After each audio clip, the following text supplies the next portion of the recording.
So the question, next question is the whole concept of RMAs, i.e., you're sending a product out for repair, and you want to receive it back, and you want a way to track that.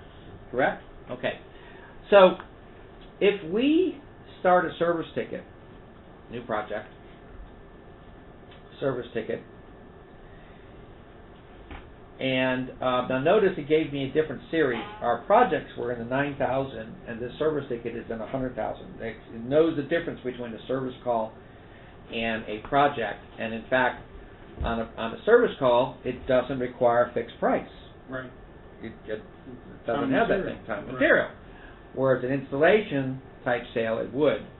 And I go ahead and say St. Francis, St. Paul's Church, Catholic Church, and then I go ahead and put this into my service status, and sound system dead or whatever this is, comma DEAD like so, and we have 100% getting that job like so, and a previous customer, and we're into the editor. Okay, now the idea is that you send a tech out with TPS Mobile, you hit a dispatch, we'll get into this on Friday.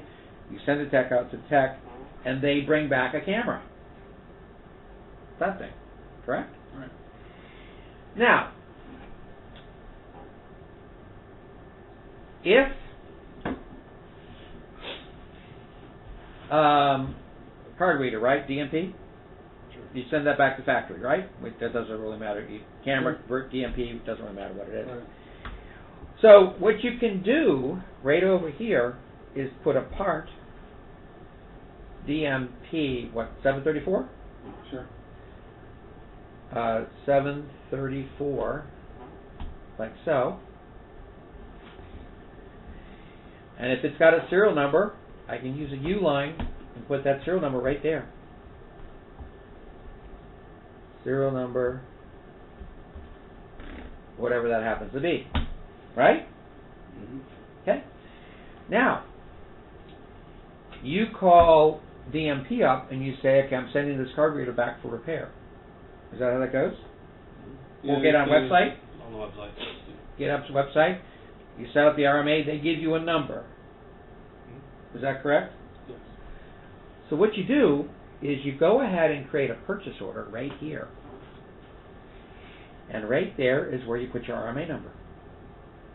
Right on the purchase order. So the purchase order system, it's going to be 2 DMP, and the RMA number is whatever the RMA number is they gave you. Just like that.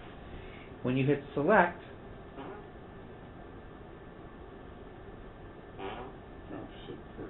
drop ship no, this ship address. Now I'm going to cancel one thing, and I'll show you why I'm doing this. If I put PO colon right there, what does that PO colon do? It prints it on the purchase order. It transfers, not only are we purchasing this item here, but it puts whatever is below this on the actual PO. So now when we create that purchase order, F5, DMP, RMA number, select, drop ship no, select address, create PO. Now, you might have some other numbers here. Our tracking number. Your tracking number on the outbound side, okay? And any other notes, returned via FedEx overnight. Whatever little, priority kind of messages you might want to include. Return to me via FedEx, FedEx, my number if you want even, because we want this here ASAP. I'm using track number, that thing like so, on the outbound, UPS tracking, FedEx tracking overnight. That's what all these things are about. Now, because you started this with that RMA, when you leave the screen, Now, of course, the item's going to waiting parts. You could set aside a separate status for RMAs, but waiting parts is waiting parts. That really suffices for this sake. You commit to waiting parts, but notice what happens on your purchase order. When you issue your PO, it shows their ERA number right there on the top of the document. It knows this is an RMA system, okay? It also put the serial number right there for you on the way out, okay? Now, notice what it did not do. And you're not going to recognize it because I'll just have to tell you. But the point is, what it didn't do is it didn't prompt you here. Should the system change the status of this PO to issued? It did not prompt you for that. Whereas on the purchase orders earlier today, it prompted you should it change the status of the PO to issued. The reason why it didn't ask you that is in the purchasing system, there's a status for those. It had put it in that status, and if we double click on there is that status right there that it did it. So there's your ERA that's doing it, and it's for the DMP part. If you double click on there's that serial number sitting right there. And so you're waiting for this RMA to come in.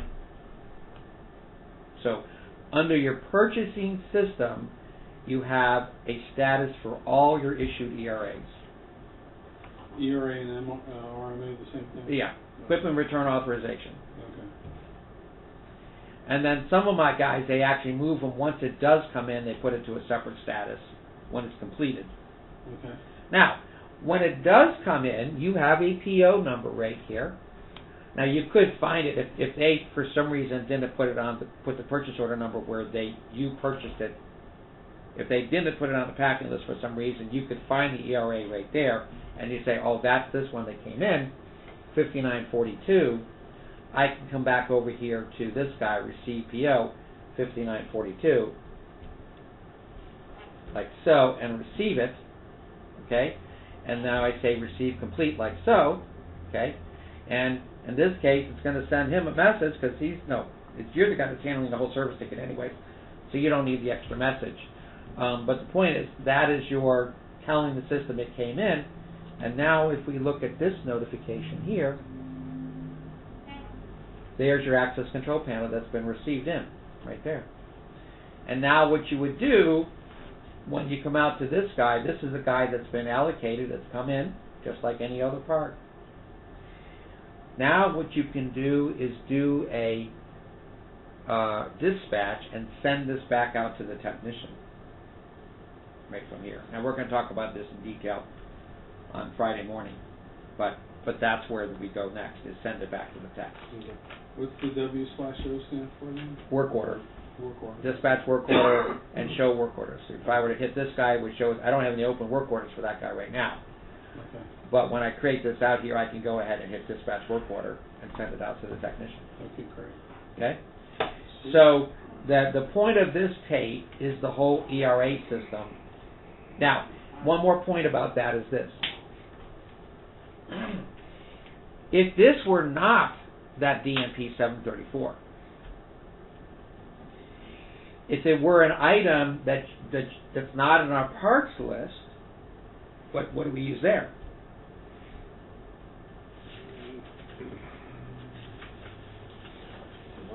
E-line, exactly right. So we come over here, E1, I don't know, another manufacturer that's not a part regular item you have to service it. Helco? Right, exactly. Helco PT240, something like that, right? So it's not in our parts list. I used to be a Helco dealer, as a matter of fact. Now, what I didn't show you when we did purchasing for that E-line, we didn't show that is this. If I press the allocation on an E-line, it just skips over the line. It doesn't exist in inventory, so it's not going to do anything with it. Okay. But if I press the order key on an E-line, you get a whole menu system that comes up. Number one, I can order this item straight out. Okay? And I would say Pelco, so I go over here, go find Pelco, or their service company right there. I'll just do Peerless for purpose of this. They gave me a part number. If I push this little button here, click, it stuck that number as my part number from the description that we had right there. Okay? Now, if you had said Pelco PT250, a pipe symbol, and then the pan tilt zone, PTZ, the system will understand the pipe symbol and says it puts that as the part number. So it reads right through it.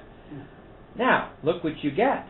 Click on this guy, click, and there's your RMA number right there. So this is where you put your RMA right there. So that guy. It used to be this is the only thing that worked.